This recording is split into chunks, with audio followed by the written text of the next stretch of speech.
ആദ്യ റിപ്പോർട്ടുകൾ പുറത്തു വരുമ്പോൾ ഞെട്ടിപ്പിച്ച് ദിലീപേട്ടൻ ചിത്രം പ്രിൻസ് ആൻഡ് ദി ഫാമിലി. എല്ലാവർക്കും സിനിമീഡിയയുടെ പുതിയൊരു വീഡിയോയിലോട്ട് സ്വാഗതം. ദിലീപേട്ടനെ നായകനാക്കി നവാഗതനായ ബിൻഡോ സ്റ്റീഫൻ അണിയിച്ചൊരുക്കുന്ന ചിത്രമാണ് പ്രിൻസ് ആൻഡ് ദി ഫാമിലി എന്നുള്ള സിനിമ. മാജിക് ഫ്രെയിംസിന്റെ ബാനറിൽ ഡിസ്നി സ്റ്റീഫൻ അണിയിച്ചൊരുക്കുന്ന ചിത്രം ദിലീപന്റെ കരിയറിലെ 150ാമത്തെ ചിത്രം കൂടിയായിരുന്നു. അതുകൊണ്ട് തന്നെ സിനിമാ പ്രേമികൾ ഈ ഒരു സിനിമയ്ക്കായിട്ട് കാത്തിരിക്കുകയായിരുന്നു.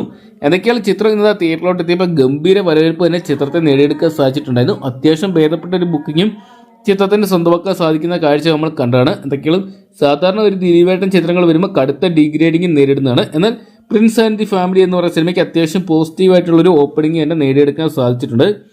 ചിത്രത്തിന്റെ രാവിലത്തെ ഷോകളെല്ലാം തന്നെ കൃത്യം ഏകദേശം 9:30 ആരംഭിച്ചു എന്നറിയാൻ സാധിച്ചിട്ടുണ്ട്. 2 മണിക്കൂറും 14 മിനിറ്റും ദൈർഘ്യമുള്ള ചിത്രത്തിന് ആദ്യ ഷോയ്ക്ക് ഗംഭീര വരവേൽപ്പ് തന്നെ ലഭിക്കുന്നുണ്ട്. എന്തൊക്കെയാണ് 1 മണിക്കൂർ തന്നെ ചിത്രത്തിന്റെ ആദ്യ ഭാഗത്തെ റിവ്യൂകൾ നമുക്കറിയാൻ സാധിക്കുന്നതായിരിക്കും. മികച്ച അഭിപ്രായങ്ങൾ നേടിയെടുക്കാൻ സാധ്യതകൾ ഏറെയാണ് പ്രിൻസ് ആൻഡ് ദി ഫാമിലിക്ക്. അതുകൊണ്ട് തന്നെ കാത്തിരിക്കാൻ ചിത്രത്തിന്റെ ആദ്യ ഫസ്റ്റ് ഹാഫ് റിവ്യൂവിനായിട്ട്. അപ്പോൾ ദിലീപേട്ടൻ നായകനായിട്ടുള്ള പ്രിൻസ് ആൻഡ് ദി ഫാമിലി എന്ന് പറയുന്ന സിനിമയ്ക്കായിട്ട് നിങ്ങൾ ആരൊക്കെയാണ് കാത്തിരിക്കുന്നതെന്ന് കമന്റ് ബോക്സിൽ പങ്കുവെക്കുക. വീഡിയോ ഇഷ്ടപ്പെട്ടെങ്കിൽ ലൈക്ക് ചെയ്യാനും ഷെയർ ചെയ്യാനും ചാനൽ സബ്സ്ക്രൈബ് ചെയ്യാനും മറക്കണ്ട.